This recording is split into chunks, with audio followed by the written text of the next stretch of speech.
Yo guys, magandang hapon sa lahat. Una nga pala guys, nandito ako ngayon sa New York. Yung mga dito ako sa street nila. Lumabas na ako saglit at nag-beer lang ng konti. Napakasarap, lamig ng panahon. Hindi naman ganun kalamig pero chill na chill, no?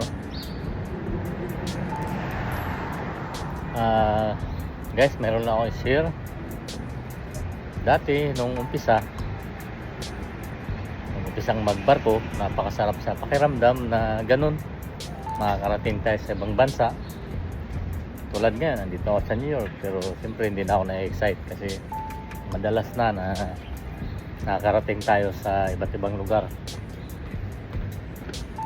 So, una nga pala guys, night shift ang trabaho ko ngayon. Kaya nakakapag-ikot.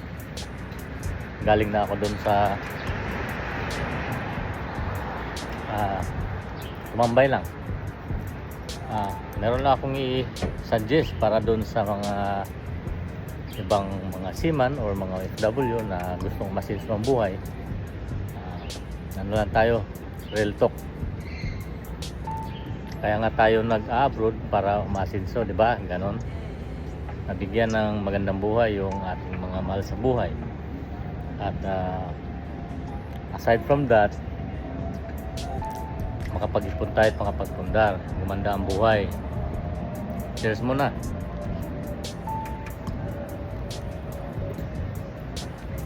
So ganito rito, pag nakano ka, kailangan nakabalot para iwas huli. Dito pa naman yung mga pulis, naka-ano lang yung mga pulis, mga NYPD.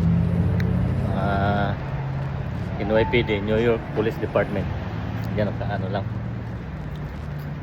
So balik tayo dun sa topic guys, mga kaambisyoso.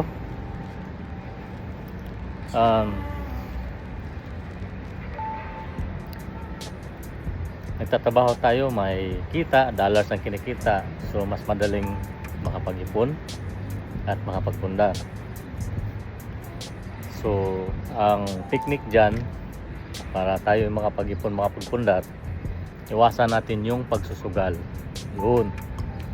Kasi sa panahon ngayon, napakadami ng sugal sa online. Katulad ng scatter. Yan, mga online sabong. Maraming nalululong dyan. Maraming nauubusan dyan. Kaya yun yung advice ko. Iwasan yung sugal. Focus lang. Lahat naman tayo nagsisimula sa maliit, sa unang posisyon, maliit yung sahod. Pero kung madala natin sa tamang pagdala yung pera natin, diskarte, asinso tayo makapagpundar. Ako, example na lang. Meron akong content ngayon na dahil dun sa pinapagawa kong project. Example na lang yun. Pagpupundar, hindi rin yung nagbabase sa posisyon.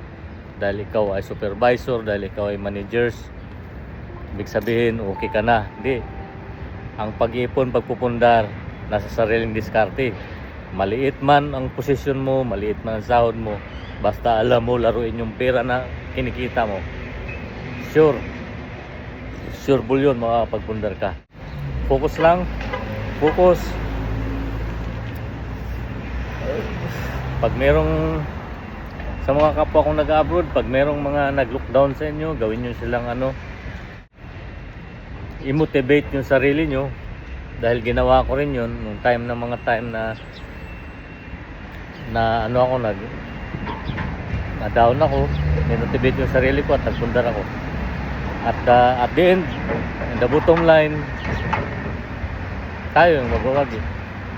Alright, maraming salamat sa panonood. Ciao. Welcome to New York.